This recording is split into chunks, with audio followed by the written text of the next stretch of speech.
In this video, we will cover the defilement of the marriage bed, focusing on 4 key issues: adultery, threesomes, virtual adultery, and rape. This video is for adults only, so if you have children close by, please pause this video and come back later or remove them from the room.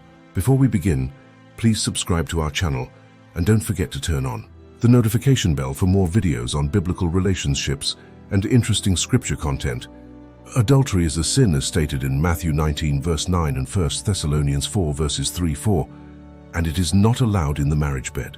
Threesomes involves more than 2 people engaging in sexual intercourse with permission or consent, which is not allowed in the marriage bed. Virtual adultery, also known as pornography, is another issue that can destroy a marriage.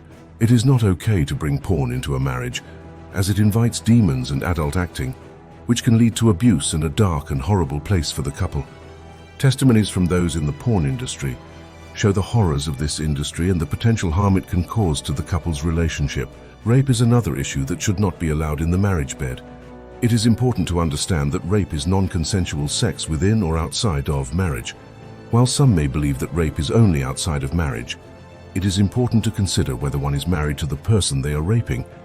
If they have non-consensual sex with someone, it is not considered rape if they are married to them. The Bible emphasizes in 1 Corinthians 7:1-5 does not talk about forcing or demanding sex on a spouse, but rather about giving satisfaction in sex and serving the other person in sex.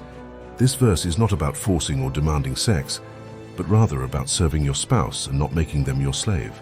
The importance of understanding and addressing the defilement of the marriage bed emphasizes the importance of avoiding adultery, threesomes, and rape. By doing so, couples can maintain a healthy and fulfilling relationship, ultimately leading to a stronger and healthier marriage. In the context of marriage, it is important to consider whether oral sex, sex toys, or different positions are acceptable. There is no one-size-fits-all approach to this topic, as there is no clear biblical prohibition against it. However, some couples may argue that it is okay to have oral sex in marriage, while others may be against it. To determine if oral sex is okay, couples should ask 3 questions: if the scripture condemns it, if it is beneficial, and if it harms them. The Apostle Paul's writings provide guidance on these questions. Paul says that husbands and wives should fulfill their marital duties to each other.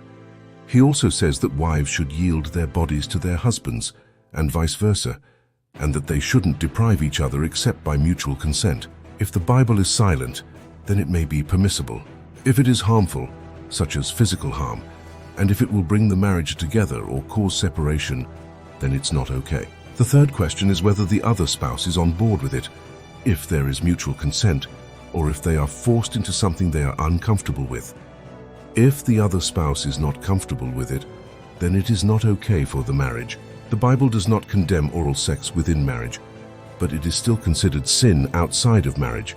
It is never supposed to be used as an alternative to actual intercourse for unmarried couples. Some people believe that oral sex is free from sin as long as there is mutual consent. Some verses in the Bible, such as Song of Solomon, mention oral sex, which can be interpreted as referring to oral sex. However, each marriage bed will be different, depending on what each person is comfortable with.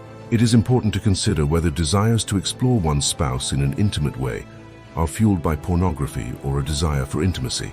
Some religious upbringing may have strict ideas about marriage bed, where God is watching or leaving the room, but God created sex and wants us to enjoy it, as long as it does not bring another person into the marriage bed, either virtually or physically. Ultimately, the decision to allow oral sex in marriage depends on each couple's individual preferences and the freedom they have to exercise. There is no rule against or for it when it comes to oral sex. I believe that masturbation outside of marriage is wrong. If sex toys replace or satisfy a spouse's desire for them, they are adding foxes to their vineyard. Couples should examine their heart and marriage quality, as sex is not a deal breaker but rather a revealer of what is happening in their marriage. We acknowledge that anal sex is portrayed as okay in our culture, especially due to pornography. However, some people misuse the Old Testament scriptures to argue that anal sex is bad. Anal sex is unhealthy and not safe, and couples should abstain from it. Those who are eager to experiment with anal sex should get delivered from pornography or its effects, as it can affect and give ideas on how to have or explore their spouse in their marriage. The more pure your eyes and heart are, the more pleasure will be in your marriage. I hope this information brings clarity to the topic, and encourages viewers to consider the implications of immoral practices in their marriage. Thank you for watching.